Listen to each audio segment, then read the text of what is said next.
pre-recorded cassettes rose 35%, and over in the UK, in 2017, sales of cassettes more than doubled. And here are all the new cassettes I bought within the past few years from major artists on major record labels. The best-selling cassette of 2017 was the Guardians of the Galaxy Awesome Mix Volume 1 soundtrack. Also popular was Blurry Face by 21 Pilots, the Hamilton mixtape, and the re-release of Prince's Purple Rain movie soundtrack. Reason number 2 is that cassettes are cheap. The average price of the 7 cassettes you see here was $10.19. If I was to buy these same albums on vinyl records, the average price would be over twice as much, $21.42. And used cassettes are even cheaper. You can often find them for as little as 25 cents each, while these days Goodwill is charging at least $2 each for vinyl records, and you'd be lucky to find anything other than multiple copies of Herb Alpert's Whipped Cream and Other Delights. And with cassettes, it's far easier to find your favorites. You can look through a whole rack within seconds because all the titles are easily visible at a glance without needing to flip through or pull out each one. Reason number 3, with cassettes, the equipment is cheap as well. You should have no trouble finding plenty of good working cassette decks and boomboxes for less than $20 at your local thrift stores and on your local online classified ads. While you'll need to be extremely lucky to find anything better than an old BSR record changer for that price. And when it comes to new equipment, you can get a pretty decent Sony cassette boombox for around $50, while the cheapest decent turntable will cost you around $100. Reason number 4, cassettes are a truly portable format, unlike vinyl records. I've never quite understood the point of a portable record player that needs to be plugged into the wall and has to be kept perfectly still and on a level surface and out of direct sunlight while you're playing it. Whereas you can walk around while carrying a cassette player on your shoulder or even in your pocket. And of course you can play them in your car as well.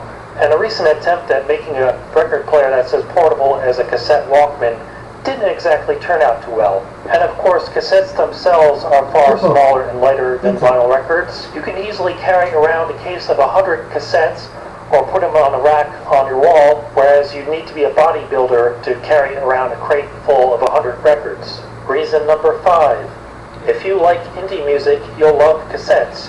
They've always been a favorite of independent musicians because anybody can make them at home and sell them at their gigs. They're far less expensive than getting vinyl records made without looking as cheap and tacky as selling CDRs. Many fans of these independent artists and groups end up buying cassettes because they can easily carry them home in their pocket, and many include download codes for MP3s. Reason number 6. The next time you're cleaning a vinyl record, stop and listen. You hear that sound?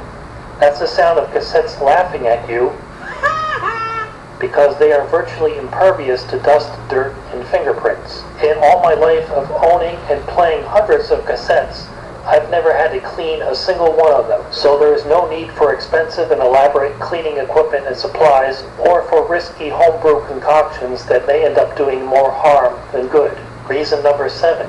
With cassettes, the audio quality that is possible is far greater than you may remember or have been led to believe. With good quality tape and Dolby S noise reduction, the quality that can be achieved is truly astonishing.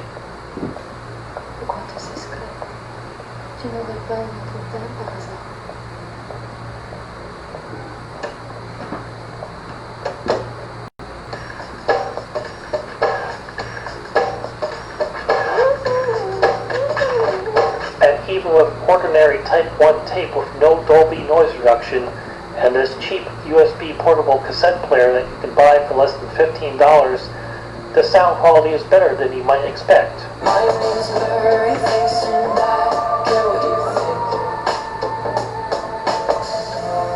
Wish we could turn back time to the good old days when the mama sang us to sleep, but now we're stressed out. Wish we could turn back time to the good old days. And by the way, some new cassettes cassettes are coming on high bias tape, such as this one from Justin Bieber, which is on chrome tape, and this one from Jeremy Hyden, which is on Type 2 metal tape, and is actually Dolby S encoded. And even on ordinary Type 1 tape with no Dolby noise reduction, such as what you're hearing right now, the quality can be improved quite a bit through the use of DNR, Dynamic Noise Reduction. The easiest way to add DNR to your system is with this Archer video sound processor. You can find plenty of these on eBay at very affordable prices. Reason number 8. With cassettes, half the fun is being able to record on them. Not only your own voice, as I'm doing now, but you can also record from vinyl records, from CDs, from the radio, from any kind of audio source, really.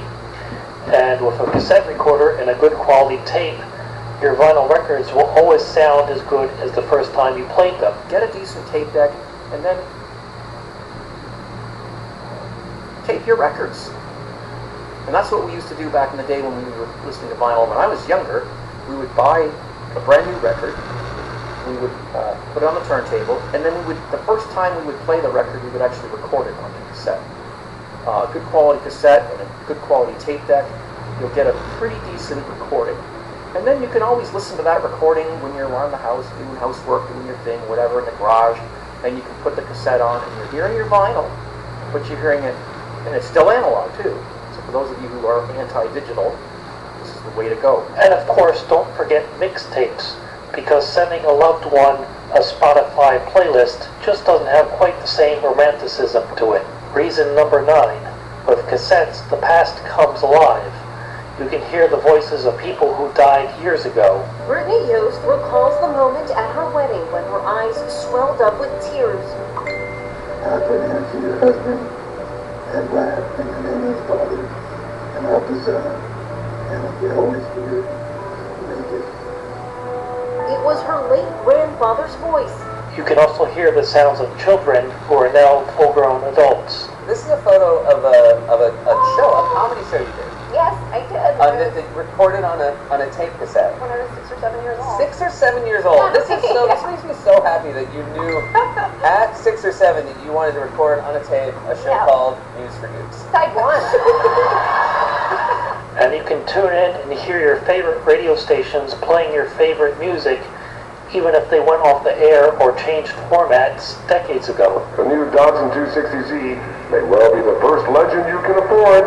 Dodson saves, so drive a Dodson. Then decide. Dodson saves. WABC Music Radio. The more you listen, the better it sounds. The music sounds best on WABC. Jim Croce on WABC Radio Time and a butthole. The record from our current survey is number 7. Drive carefully. Strong warnings in effect. If I could save time in a bottle.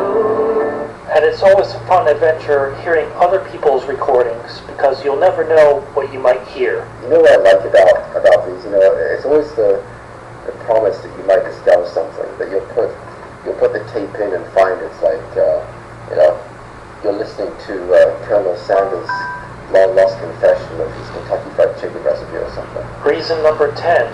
Collecting blank tapes can be just as fun and interesting as collecting pre-recorded ones, because they came in a wide array of different types, brands, models, packaging designs, label designs, all sorts of different colors and graphic artwork on the cases, and there's the excitement of finding that elusive Type 4 metal tape. Reason number 11. Cassettes come in digital too, with the Digital Compact Cassette, or DCC. Even though it was not a very successful format, there are hundreds of different albums released on DCC tapes, and for the first time in over 20 years, there was the first new album released on DCC, Jeremy Hyden's Blue Wicked, which you can buy today. And DCC tapes can give you quality that's just as good as, or even slightly better than, a compact disc. Reason number 12. Cassettes are for more than just music. All through the 1980s, they were a popular way for computers to store programs and data. And if you like books but don't have the time to read, there are thousands of books on tape. You can also learn a foreign language or take a guided tour of a park or attraction.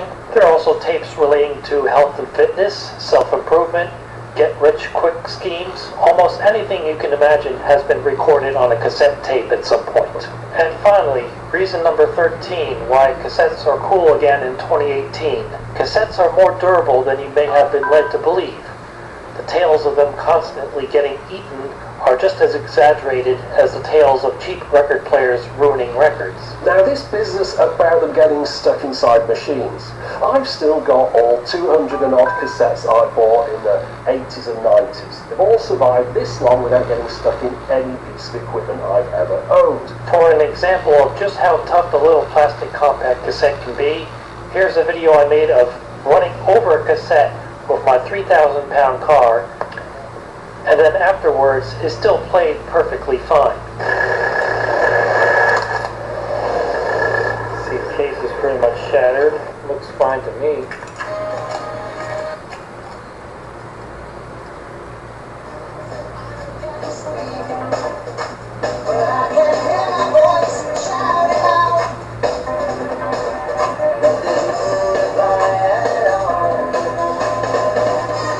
And in the unlikely event that a cassette does get damaged, it can be repaired. You can splice out a damaged section of the tape, or you can even transplant the entire tape into a new housing. So those are my 13 reasons why cassettes are cool again in 2018. I hope you liked the video. And hey, why not listen to a cassette today? Or better yet, record your own. Thanks for watching.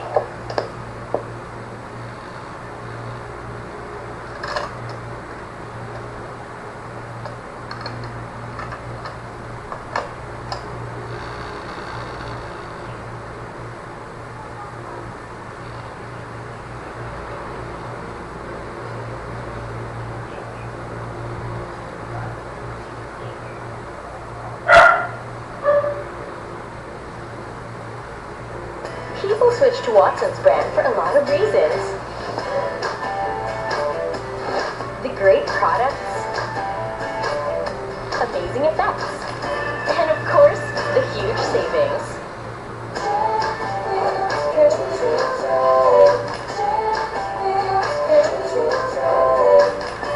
But they all agree on one thing. The change feels great.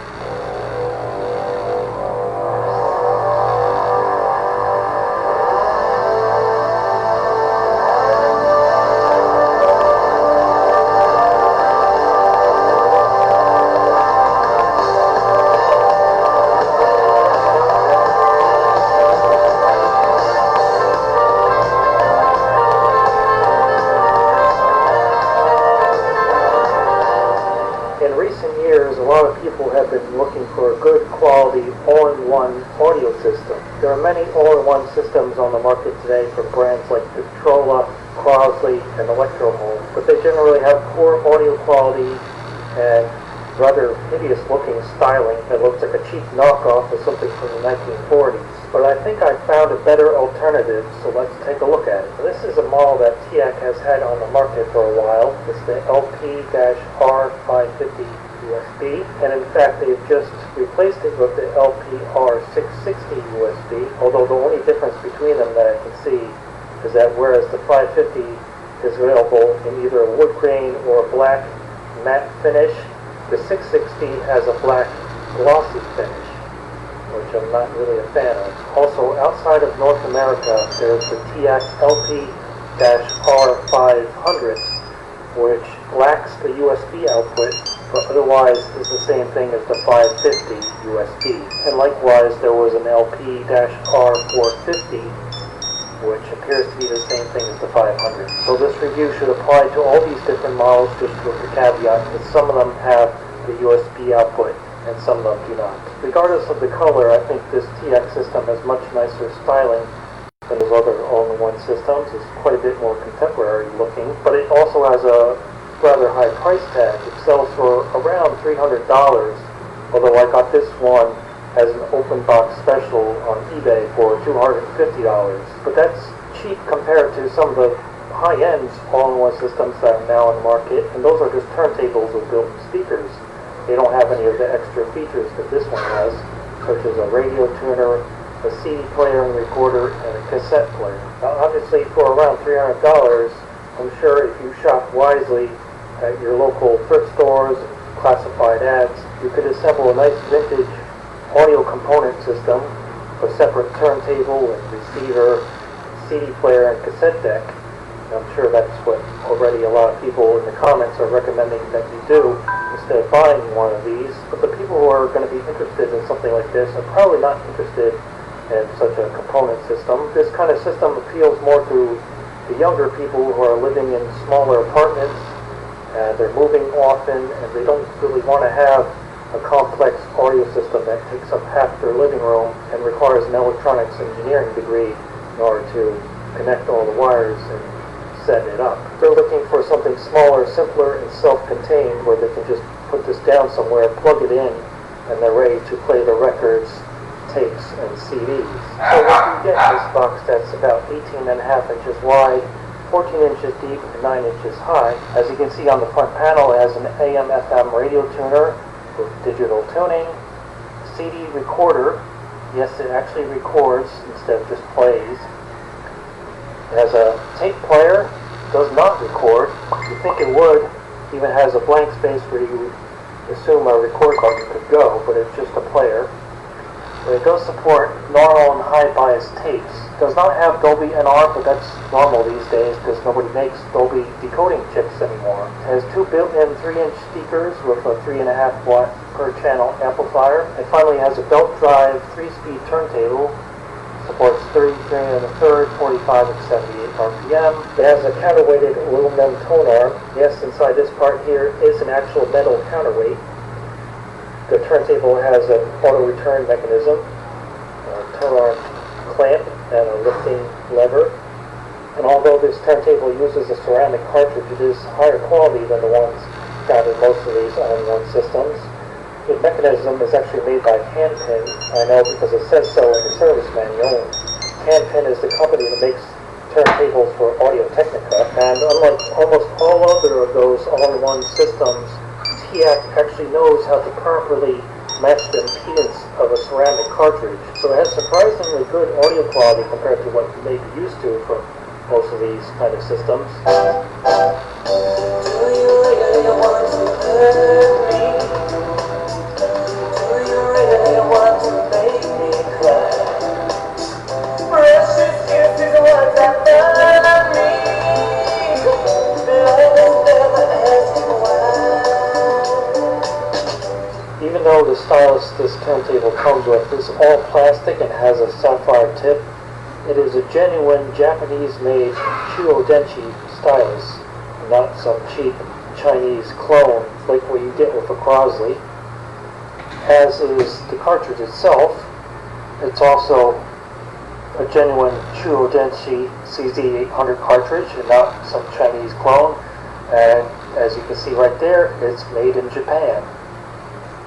So that can help explain why this turntable is able to get such good quality out of all of these ceramic cartridges, because it is the genuine Japanese-made version and not some Chinese clone. And another good thing about this genuine Chuo-denshi stylus is that it easily snaps into place and can be removed by hand without needing a screwdriver to pry it off. See, it just clips into place, and it's really easy to remove as well.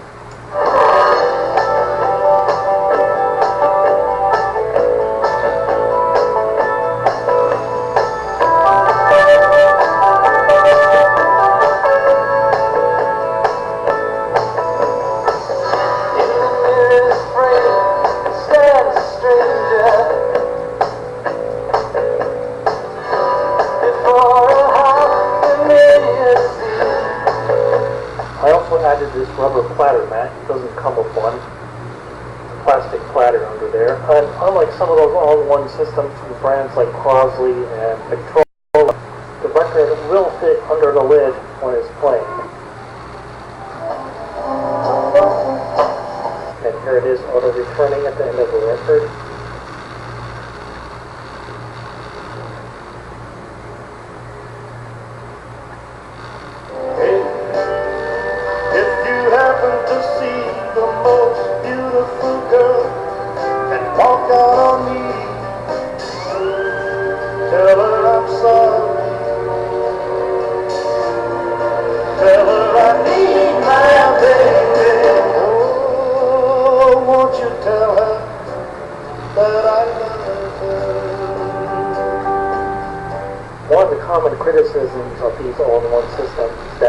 likely to skip when you turn up the volume when playing a record, because the speaker vibrations get picked up by the stylus and it causes feedback.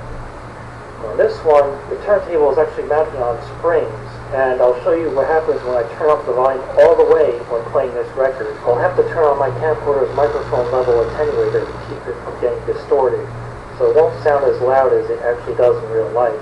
And I can tell you, when you turn this thing up all the way, it does give you room-filling sound.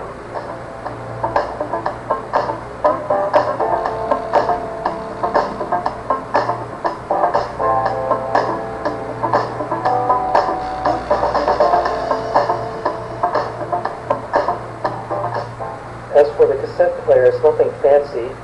As you can see, it doesn't have a door on it. You just stick the tape in directly.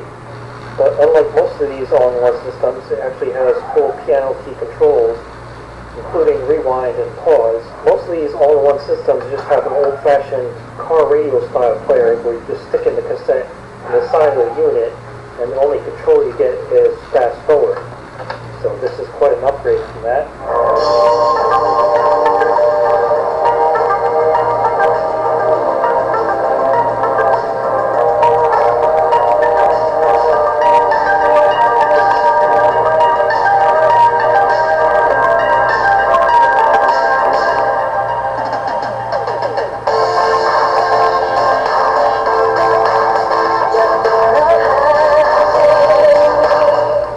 Does have normal and high bias for playing chrome and metal tapes, such as this one, which actually says to use 70 microsecond equalization, which is when you would use the high bias setting.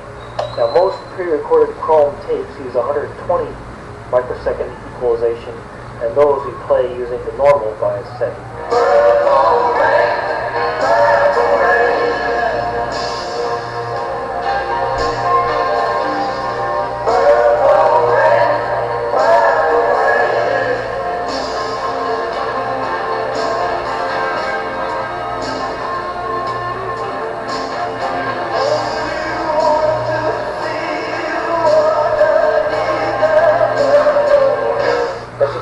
In the top here, you get a 45 RPM adapter for the turntable, and there's the USB output for connecting it to your computer as an adjustable level control. But this is only for recording audio from this unit to your computer. It's not for playback, so you can't stick a USB stick in here and play MP3 files on it. You can see it has a different style connector on it. One thing I've been getting a lot more use out of than I thought I would is the CD recorder. I thought, what's the point of recording a CD when you can just connect this to your computer via USB and record everything into Audacity or whatever kind of audio recording program you want to use. In these days, even CDs are starting to be considered old-fashioned. But I'll show you something neat. You can take any data CD. This does not require those special audio CDs, even though the manual tells you to use them. You can use any average data CD like you've been buying for years.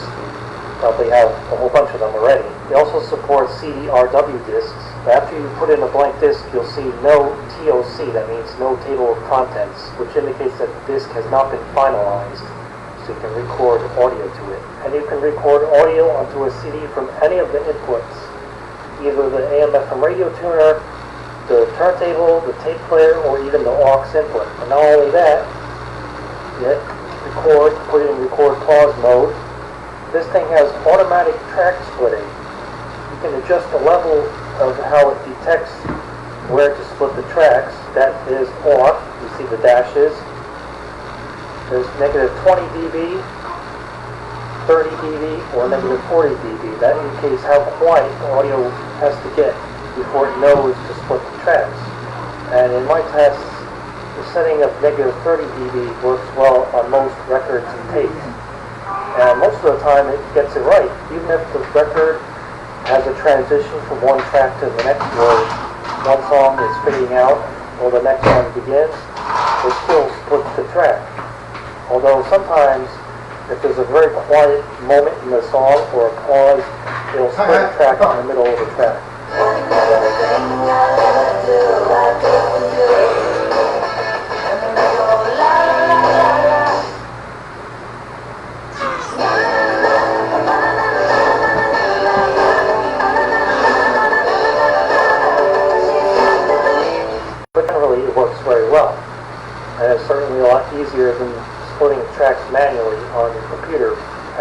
record the whole thing in. And you also get adjustable recording level, all the way from -8 to +8 dB. And it shows you a level meter here with an over indication to let you know when you're clipping. I found that the default value of 0 is a little bit high, so for most sources you should say to -1 or -2, and then it will not clip and overload. And so far I've used this thing to record audio from vinyl records, from cassettes, and from the radio, and every time it's worked fine.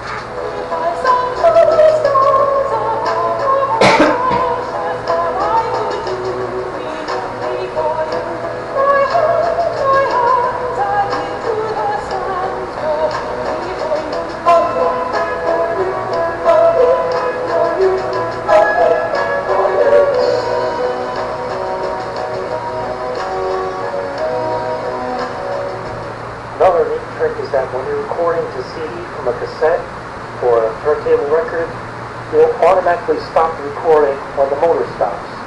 So this is an auto stop mechanism on the cassette player. So as soon as the motor stops at the end of the side, the CD recording will also stop. And you can just flip the tape over and start the recording again on the other side. And the same thing with the turntable. Once the tone arm returns at the end of the record and shuts off, so will the recording.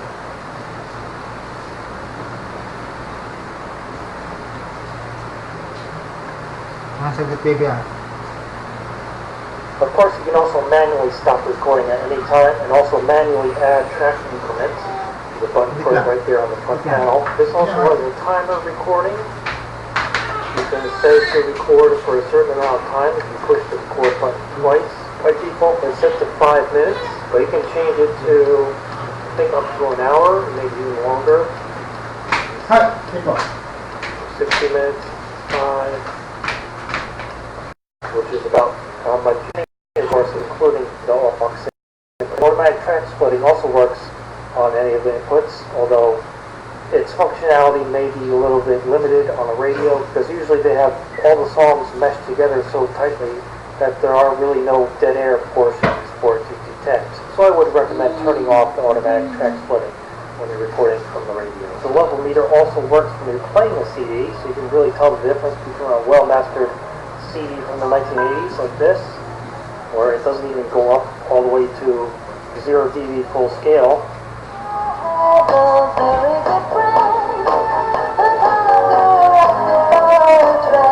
Of course, you get your normal CD player controls of track skipping, fast reverse and fast forward, play and pause and stop, and open and close.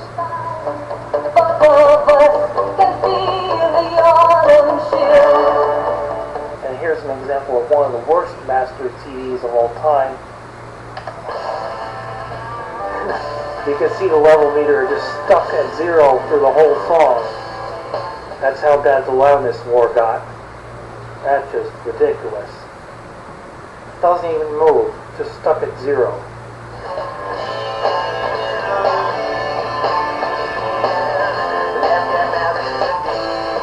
But I'm trying my best, you gotta let me in.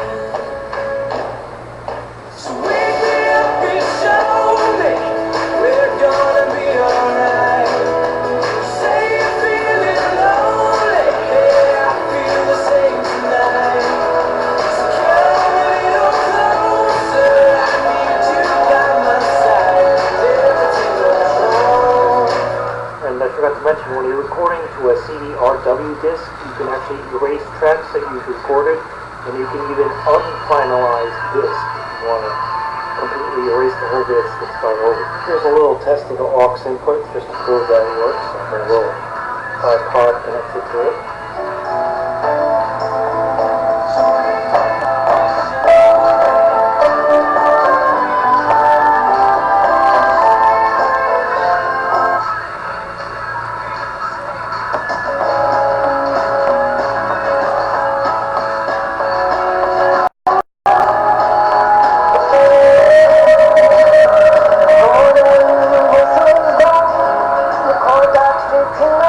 And finally, and unfortunately probably of least interest to most millennials, is the AM/FM radio tuner.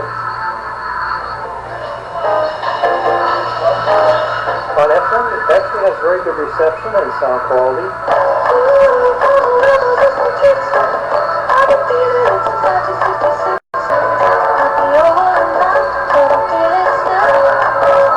And for those weaker signals, you can switch it into mono mode to clean up the hiss.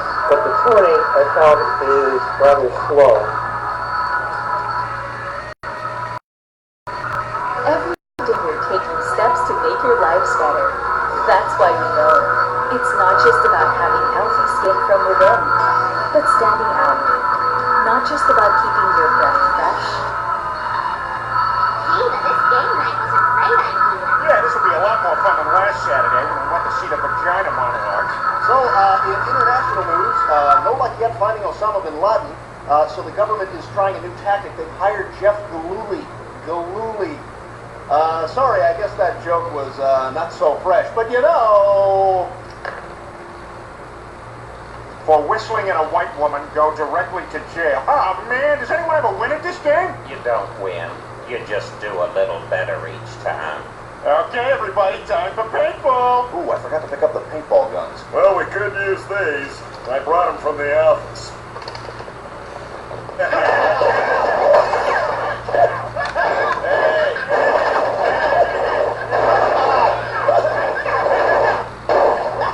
Damn it, Peter, that hurt! Relax, Quagmire. You're doing better than Peter Weller from the opening scene of RoboCop. Last game of the night, Trivial Pursuit. Oh man, I hate Trivial Pursuit. Always makes me feel so stupid. More stupid than that time you locked your keys out of the car? Damn it. Hey! Somebody! Hey! Sir, you see those keys there? Sir? Oh, screw you! Okay, here we go. What color is a fire truck? God, I always get these. Okay, fire truck. Fire truck. What color are those red fire trucks? God, I'm picturing now, all red and everything. That's right, Peter. They are red. Good thing I just watched that National Geographic special on fire trucks. A solitary killer. The fire truck stalks its prey.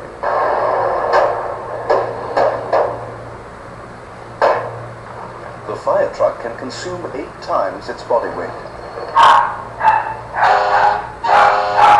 The ambulances will have to wait their turn. Okay, Peter, this is for the win. Say the word white. Wow. Okay.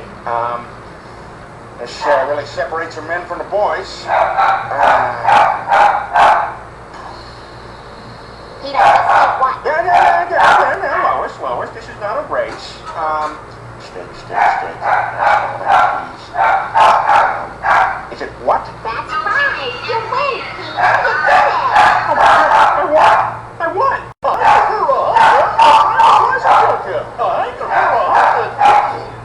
When you get up, the go has got up. Howdy, partner. Yeah, pardon me, sir. I live next door. It is 3:30 in the morning. I am very tired. Look, a wagon wheel! What the hell is your problem? I just smoked a whole bunch of crack! Good night, losers. You ever stop and think, wow, I'm married to that guy? Nah, I'm just repressing. Is that healthy? What's the worst that can happen? I'm a tumor.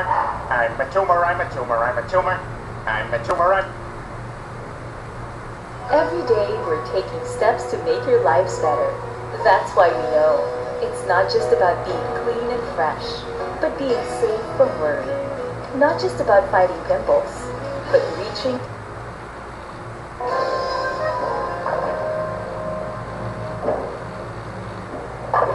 I must say, I do feel a strange satisfaction watching the black ball topple all those self-righteous white pins. Judd Hirsch. Hey. What's going on? Nothing. All right. Hi, boys. Your ride is here. Hey, you're just in time. Ford's 1 ball away from a perfect game.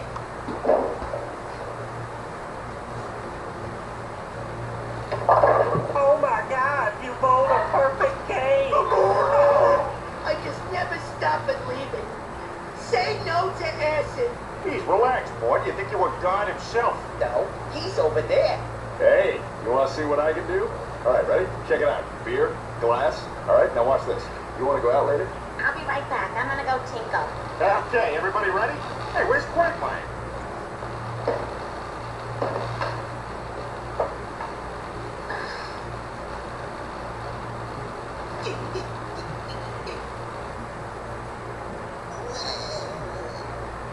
Would you just sit down and go to the bathroom already? I scrambled at the Quahog bowling alley tonight, where a local man, Glenn Quagmire, was charged with keeping in the ladies' room. It's all yours, Joe. Yeah, you're lucky I've got some extra pull around here, thanks to my 18 medals for heroism. And in the event of your death, you'd like the insurance policy to be paid to your wife? Yep. And your wife is this piece of pie? You got it. Love you. Okay, sign here. You know what? You can probably go ahead and cancel that. So, Lois, tell Quagmire you're sorry you had him arrested. Excuse me? He's the one who owes me an apology. He was watching me go to the bathroom. Well, clearly, positive thing. Quagmire's a good guy. He's just a little mixed up.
Sorry about that. Second of all, Quagmire's a good guy, you know? He's just a little mixed up, that's all. Come on, give him another chance, huh? All right, but one more incident like the one at the bowling alley, and Quagmire is out of this neighborhood. Hey, your pals are gonna help you change your ways. I don't know, Peter. I'm not sure about this. Hey, get out of the way. All right, Glenn. This exercise should help teach you self-control. Old nuns? Really old nuns? Ready?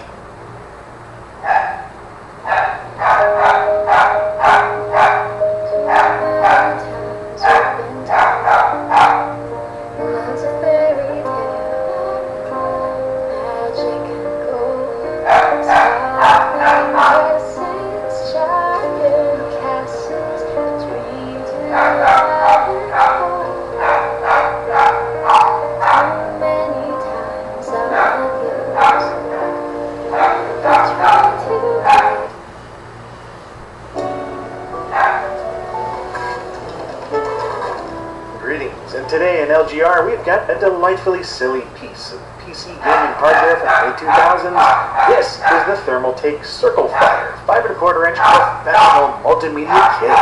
Or, sorry, multimedia kit. Yeah. So this undoubtedly professional add-on is from the Anything Goes era of PC case mods, and what better way to garner attention at a LAN party than the Circle Fire? It's got dual backlit VU meters, a built-in chrome-plated speaker, 2 LED peak meters, and a fire yacht rod paint job. This is just perfect. It was released in late 2004, no surprise there, and sold for about $60 US, give or take $5 depending on what retailer you got it from. And yeah, there were tons of things along these lines back then, from Thermaltake and otherwise. Most often drive bay kits like this were for things like controlling fan speeds, adjusting case lighting colors, and adding memory card slots and the like. All stuff that's still pretty commonplace. But then you've got things like the Circle Fire, an add-on for your sound card that not only gets your PC more attention at LAN parties, but provides a profession multimedia front panel, combined speaker, dancing meters, and shining LEDs. Despite the broken English and dubious build quality on first inspection, I was immediately drawn to the Circle Fire after covering the Nuke Q Gold graphic equalizer a while back. I've always found these drive bay add-ons particularly amusing, especially those that involve audio in some capacity and really show me something with stereo VU meters and or peak displays, and my interest is immediately piqued regardless. The fact that it slides into a 5¼ inch drive bay just takes it to the next amusingly nerdy level for me, so yeah, let's open this up and see what you get.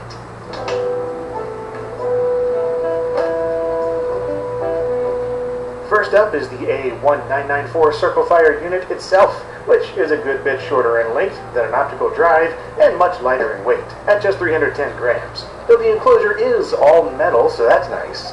The component box is next, which is indeed a box of components, including a bag of mounting screws, a metal PCI slot bracket, and a couple of audio cables, one for analog CD audio and the other for plugging into your sound card's 3.5mm audio jack. This bracket, though, this confuses me somewhat. The cutouts match the back of the Circle Fire, and it has screw mounts that could hold a small PCB, but obviously that's not what you're supposed to do here, so let's check the user manual real quick, and, well, it seems they do want you to use the bracket, but only as a spot to thread the 3.5mm audio cable through to reach your sound card. Seriously. Yeah, the idea is that you plug both cables into the back of the main unit here, with this one going to your CD-ROM's 4-pin audio header, and this stereo cable going through this horizontal cutout on the bracket and into your sound card's audio output. Oh, Thermaltake, why? My guess is that they had a bunch of these brackets already for some other project, so they said, screw it, good enough. Anyway, at this point, the installation is dead simple, but I guess I'll show it because why not? If only to look inside the LGR Dream XP build once again, which has already been upgraded with the Sound Blaster X5 Platinum and its own lovely drive bay expansion. Unfortunately, I'm out of drive bays at this point, so we'll just take out the DVD drive for now, which is fine, since these don't even have an analog audio header, so there'd be nothing for that cable to plug into anyway. And yeah, it turns out it was quite an unusually tight fit getting the Circle Fire into the drive bay, like it's about a couple millimeters too large or something. The only thing left to do now is to install that cheap metal bracket, string the audio cable through the system, and finally connect it to the X5 card. Ta-da! Ugh, yeah, no, I gave it a shot, but looking at this configuration hurts my very soul. Besides, I've got these nice little rubber openings on this case, so I'm just going to use those and put my original bracket back in place, so it actually looks kinda sorta half decent. And with that, it's time to power it on for the first time.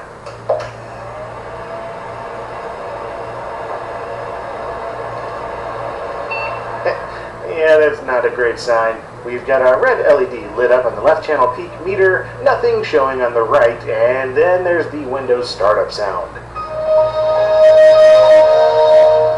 Not only did that sound pretty awful, but it seems the bottom red LED on the right channel over there doesn't light up at all. I did open up the box to see if anything obvious was broken, disconnected, or otherwise out of place, but no luck there. The LED stubbornly refuses to work. Oh well, here's what the insides look like, so there's that. There's the SN8P 1704 microcontroller in here for those of you who care. And would you look at that, the bracket would definitely fit the ports on this PCB if it wasn't crammed into this little box, so it makes me wonder what else Thermaltake used these parts for. Anyway, back to testing things out, and at least the VU meters seem to work. Sort of. Let's go ahead and try playing some music and see how that goes.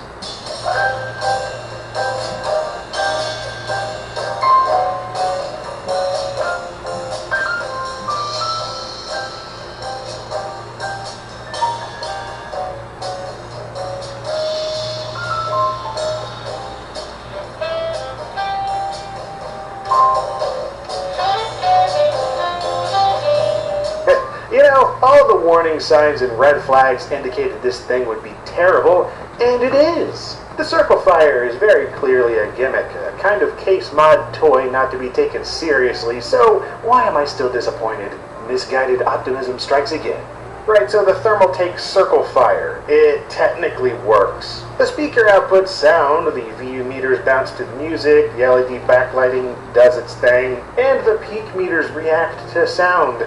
There's also a volume button for switching between 3 slightly varying levels of amplification, and a color button for cycling through 7 preset colors, with an 8th option putting all of them on an endless rotation.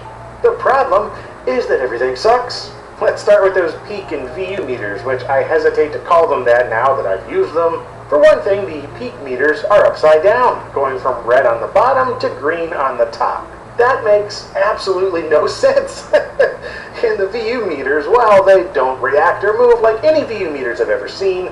These kind of meters are supposed to have a comparatively slow response and ignore the signal peaking, providing a sort of average volume unit level to indicate overall how loud the audio is. But yeah, just look at these things. There ain't nothing indicating average levels of volume here. It's just bouncing all over the place at normal volume. It's useless at slightly lower volume, and pure chaos at high volume. Then there's audio playback itself. Getting anything to play through this speaker and not sound like hot garbage is a serious challenge. In order to achieve output that isn't distorted into oblivion or completely blowing out the meters, there's a tiny window of acceptable volume where you can just barely get it sounding decently and making things react in a way that makes a little sense. And that's a relatively low volume indeed, around 18 to 25%, with anything much higher or lower making the circle fire rather useless. Even then, though, you wouldn't want to use this speaker for any kind of half-serious purpose. It's a 2-watt plastic circle that does the absolute bare minimum in terms of sound reproduction.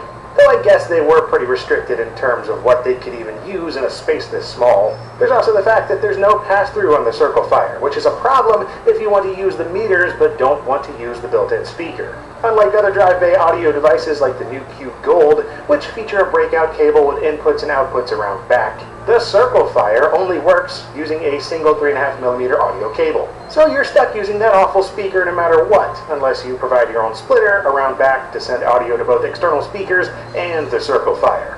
And I suppose it does its job of providing sound decently enough in certain situations though, like if you've brought your computer over to a friend's place and forgot to bring speakers or headphones or just can't be bothered to hook either of those up. But still, it's a tinny mono speaker that sounds like trash. So I hope you're playing something that's not relying on positional audio of any kind. Left, right, center. It's all the same and it all sounds dreadful.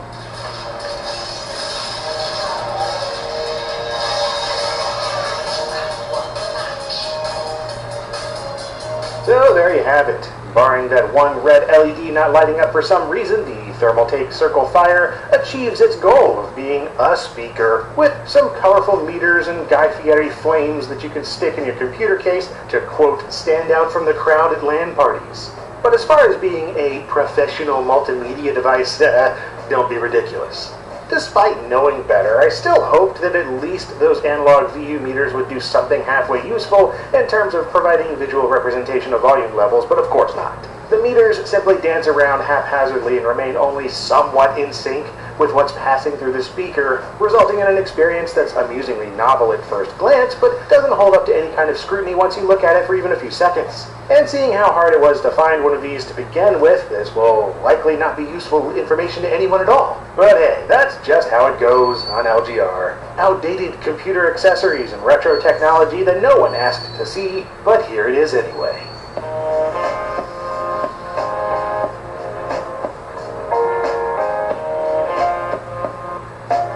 And if you liked what you saw here, then do check out my previous videos on things you can stick in a computer case, or perhaps subscribe to keep track of similar stuff I do in the future, with new videos arriving every week. And as always, thank you for watching LGR.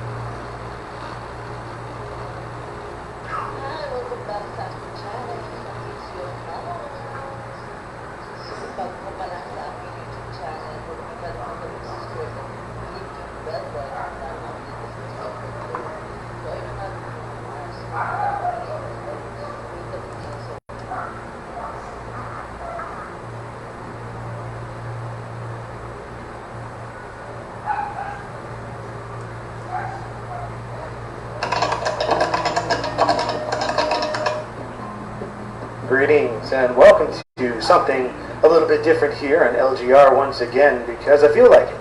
And I've had something on my mind and that is Goat Simulator. And there's a reason for that. Not only is it completely absurd and I'm looking forward to the June update, but you know, did you hear that it's getting a physical release? That's right. You can go into a store, at least if you're in the UK and Europe, and get Goat Simulator right off the store shelf, and that is just weird. Because, you know, it's a downloadable game. You don't think of Goat Simulator as having an actual release.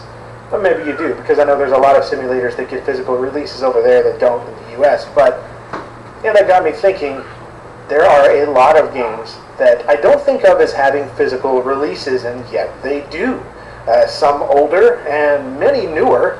And why not? Why not just do a video on these? Because I find this subject intriguing, and I feel like I should share the intrigue. And it also gives me a topic to do that no one else has done, at least to my knowledge. So let's go ahead and take a look at things, not necessarily in chronological order or any kind of order of importance at all, but just a kind of relaxed look at stuff, because I have stuff. Let's take a look at stuff. Well, I'm not exactly going in chronological order here. We're going to start in chronological order. And one of the earlier examples of a game that you don't necessarily think of as having a box, and that is the original Doom, developed by id Software, and yeah, this one's actually released by id Software. At this point, they'd moved on from Apogee, and like Wolfenstein 3D was originally distributed by Apogee. It wasn't actually sold in stores at that point, and neither was Doom. You actually had to order this directly from id, and inside you got not just the game on the original registered floppies, but you got a manual. Like, there was an actual manual that came with Doom, and I always thought this was really cool, because the only way you were able to get this was, of course, to order it directly from id. And there's a little bit of an addendum here and everything else too. Some other shareware games got a retail treatment though, like Duke Nukem 2, developed by Apogee, but this right here was actually published by FormGen. And so what they would do was take the Apogee games that they were selling, through mail order, like id was doing with Doom and such, but then they actually gave it a box, sold it in stores. If you notice, Doom didn't have like a UPC on the back because it was never sold in stores. This one, of course, did. Now moving on to some things that are a little bit newer. That right here, this is Tux Racer by Sunspire Studios. And yeah, this is really interesting because originally this was just a free downloadable game that came with a bunch of Linux distributions, or you can get it added to Linux. And eventually this was ported over to Windows and was eventually released in stores in 2001. I mean, this is just odd to me, because this was just a free downloadable game. Anybody could get it. And yeah, I guess they decided it's interesting. Another game here from the early 2000s. This is Snood Deluxe, which actually got a physical release in 2008. Over 50 million players. Yeah, there were a ton of people that just downloaded this game online. And eventually they just decided, hey, screw it, we're going to sell it in stores. Because why not, I guess. Plus, most people that had played it just had the free version. This right here came with extra stuff. Here's an interesting one, released in 2009. This right here is PodCap's Zuma's Revenge. And this actually came in a lunchbox. And, ever since Fallout 3's Lunchbox Collectible Edition, I have just sought out anything with a lunchbox because I don't know. I don't ever take lunch in a lunchbox. I don't take lunch anywhere. If I'm going to go get lunch, I'm just going to go get it. Whatever. But anyway, lunchboxes. Heck yeah. This right here was an indie game that got a lot of fanfare. And for good reason. It's a good game. This is World of Goo. And this actually got a boxed physical release. And it's a pretty cool, nice, charming little box. And I just really like this. Came out in 2009. It's just a really good game. And you've probably seen it in a bunch of indie bundles and all sorts of downloadable things and whatnot. But yeah, here you go. In the flesh, you can actually put it on your shelf. And it's a pretty sweet little box. And here's one I was genuinely surprised to see a release of. This is APB Reloaded. Now, the original APB game, this was an MMO.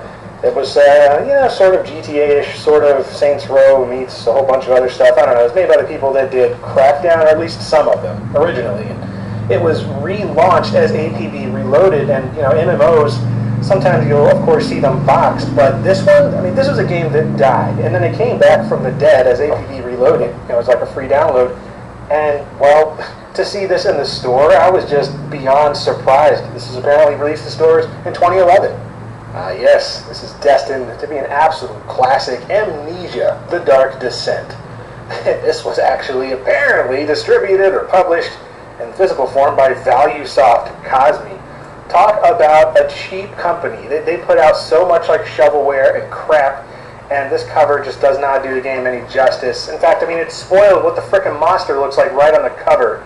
That's dumb. That's how like half of the, the intrigue and the creepiness of the game is, at first is not even knowing what these things look like. They're like hunting you down, but oops, I guess I just spoiled it for some of you that haven't played it. But anyway, it's got a physical release, and it's weird to me.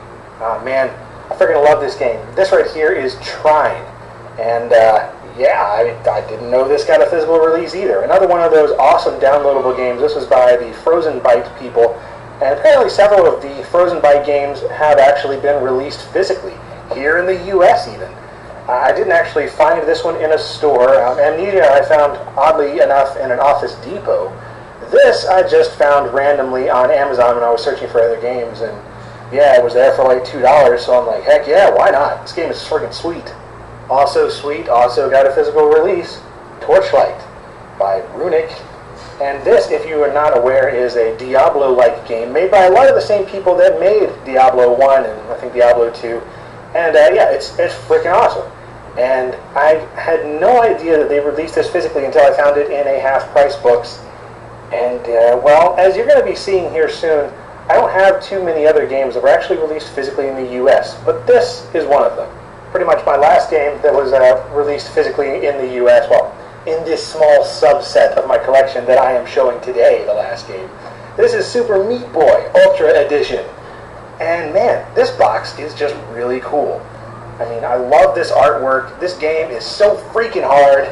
It's highly enjoyable. I love the artwork. I love the story behind the creation of it, and indie game, the movie, and everything like that. And it comes with a bunch of cool stuff inside. You get a soundtrack, sketchbook, full comic, poster, and more. Let's see if I can. So you get the. I'm not really sure if this is the game or not, or if this is just the soundtrack. This is a Steamworks game. I'm actually covering up the activation key down there at the bottom. So you just activate this on Steam, but you get all these extra physical goodies with it. And let's see, inside the manual / comic thing here, you get a nice little, horrible Christmas card from the developers there. And all sorts of information on the game, the comic, a whole bunch of just extra stuff and things to do and look at. I mean, this is great. And for $5 that it was selling for, at least when I found it at Target, this is very cool to have. Moving on to my European games, and as you'll see here, these are a lot of the newer games that I have as far as these games that you wouldn't expect to have physical releases. And I'm curious as to why a lot of these were released in Europe only, but this is one of them as far as I know. Sniper Elite V2, this is the collector's edition of the game. I really, really enjoyed this game. Had a lot of fun with it when it came out in 2012 or whatever it was. Maybe No. 2012. And so it came with not only the original. Tulog. Oo. Asa ka na?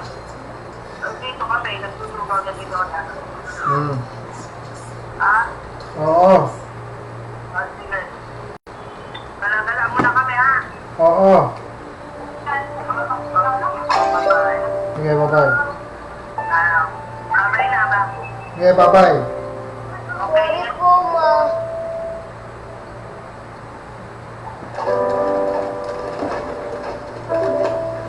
Makuha ka sa tingin. Ganyan ang nanay ko.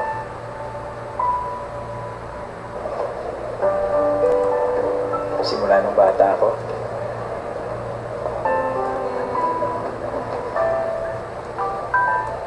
ganyan na siya.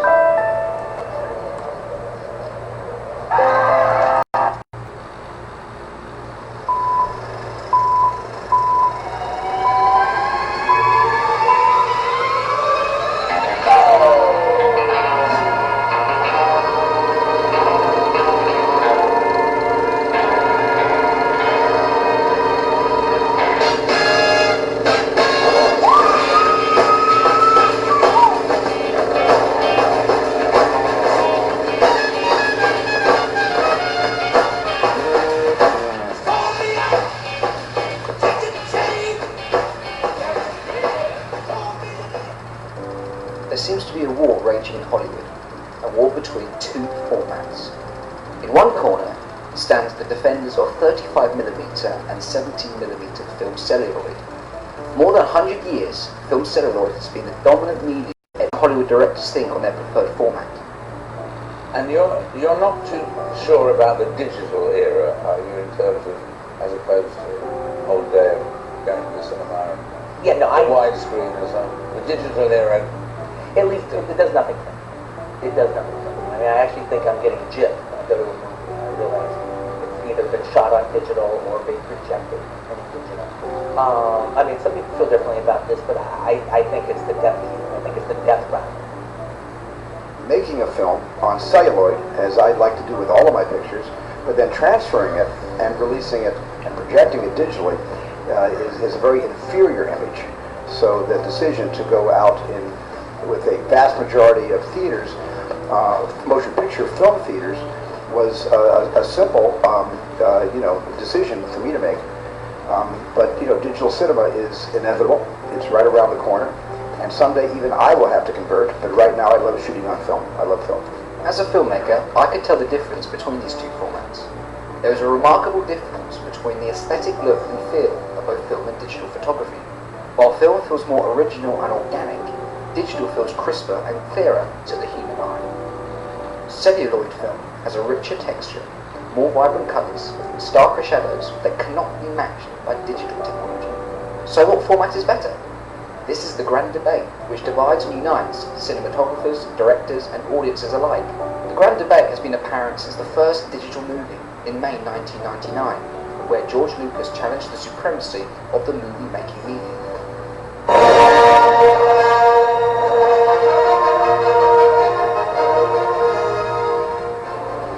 By including footage filmed with high-definition digital cameras in Star Wars Episode I, The Phantom Menace, filmmaker George Lucas combined digital footage with footage shot on film, and he announced later that year he would film his sequels entirely on high-definition video. The Attack of the Clones was the first film shot entirely digitally. Since then, digital has become film's cheaper but younger brother, and has been responsible for films such as Avatar, Life of Pi, Birdman, and The Revenant, and many, many more. The question is, do filmmakers have to abandon the beloved film celluloid, which has been the dominant medium for 100 years, and all convert to the digital format? Although these films have been giant successes, and shot all on the digital format, there's something about film celluloid which makes a film feel special and unique, and somewhat organic, compared to the artificial feel of digital technology. Although a digital copy of a movie costs $150, compared to the price to copy a 35mm film strip, which costs $1,500. A cheaper way is not always the best way. That's the problem with the digital, in the sense that this idea of the image that is digitized and you think will always be there, and it's cheaper and it's faster. Anything cheaper and faster, it makes sense for the businessman, the finance, But the danger, especially I think in our culture, is that cheaper, faster is consumed and it goes away. There's nothing. There's no nourishment. And so that's the danger. Although digital photography is easier to use, cheaper and more widely available, the abandonment of film altogether to a digital age of cinema in order for Hollywood to move forward is neither convincing nor necessary. Only recently, Star Wars The Force Awakens, the 7th film in the Star Wars franchise, is currently the second highest grossing film in history. The film's director, J.J. Abrams, decided to shoot on 35mm film instead of digital photography. He did this in order to capture the film's gritty realism and organic look, as a homage to the original trilogy, spanning from 1977 to 1983. This proves that celluloid needs not to be made redundant in order for Hollywood to move forward and to gain financial and creative success. Films such as Christopher Nolan's Interstellar and Sam Mendes' Spectre were huge financial successes. However, these were shot on film celluloid. This therefore proves that film has its place in Hollywood today, even though the digital technology is widely available. Celluloid film is important.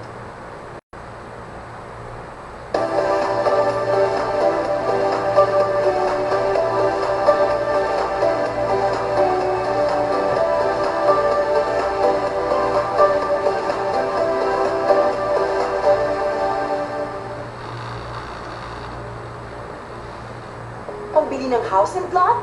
Vacant lot? O pang house construction? Mag-video home loan ka na. Generally speaking, a Forest London is nothing much to write home about when it comes to the sound. There has to be something special to make it interesting and stand out of the crowd. Either it is the intake noise, different exhaust design, or a major thing like different firing. Each of these engines below have either of those above.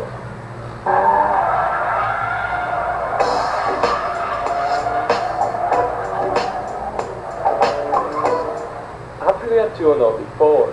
The first 210 had a Rotax design V-twin, but this V4 is Aprilia's own engine, chosen amongst other layouts like inline 3 and 4. It is here because of the slimmer body, and also narrower angle than the 90-degree equivalent. First, it was meant to be a 60-degree unit, but for an adequate intake duct with the Weber Marley 48mm front body, the angle was stretched by 5 degrees, just like the Dino Ferrari's V6 in the 60s.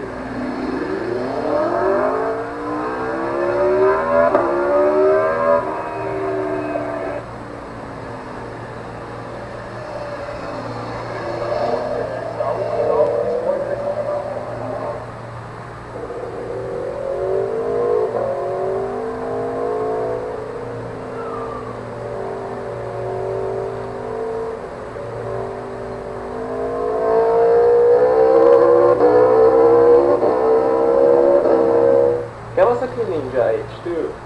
Despite the conventional inline 4 engine, the Ninja H2 is very different from the others by aspiration, which is not natural, but does use a centrifugal supercharger. It's not the whining twin-screw one, but flatters, which is always a nice sound to hear. The supercharger spins at 130,000 RPM at most, and is efficient enough that there is no weight-adding intercooler. Kawasaki simply wanted to make something never seen before.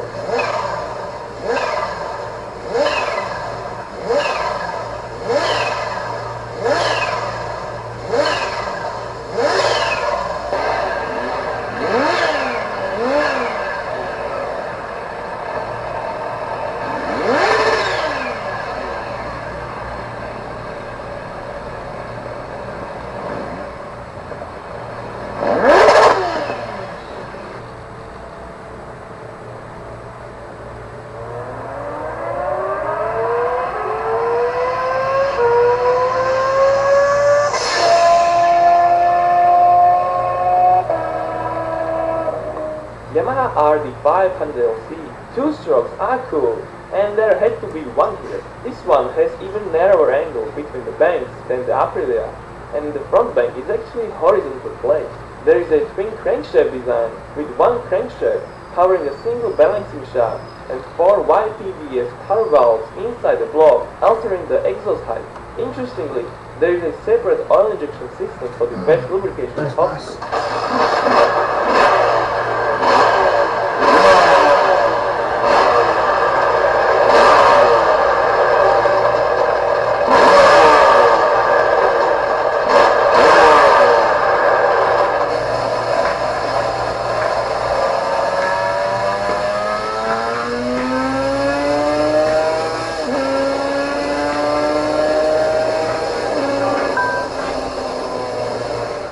BMW HP4.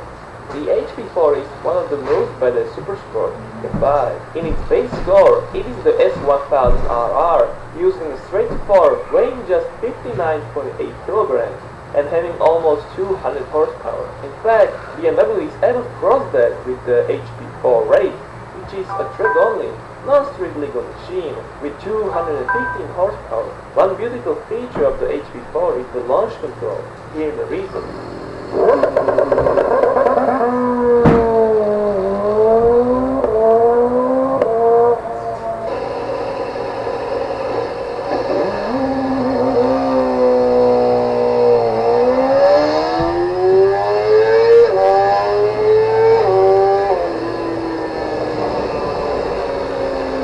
Ducati Panigale V4, replacing the legendary V-twin, which was already unable to keep up with the emissions.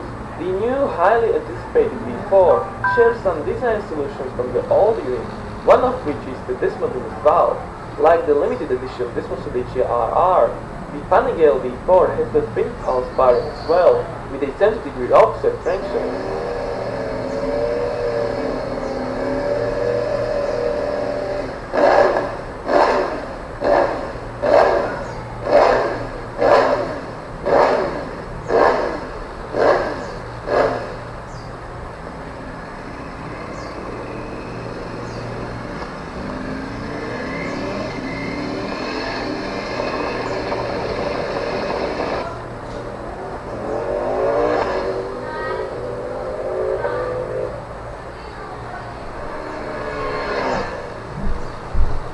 Honda RC30.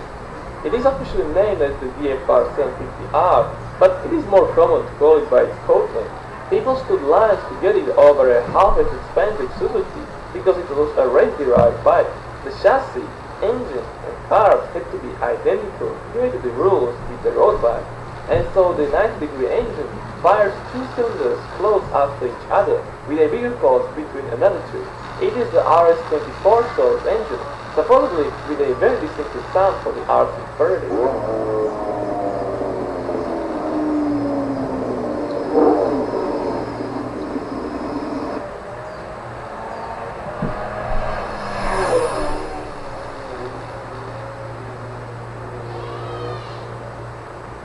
Yamaha YZF-R1. The crossplane 4-cylinder design was not much of a new thing in 2009, as the M1 racing bike was only fired this way from 2000.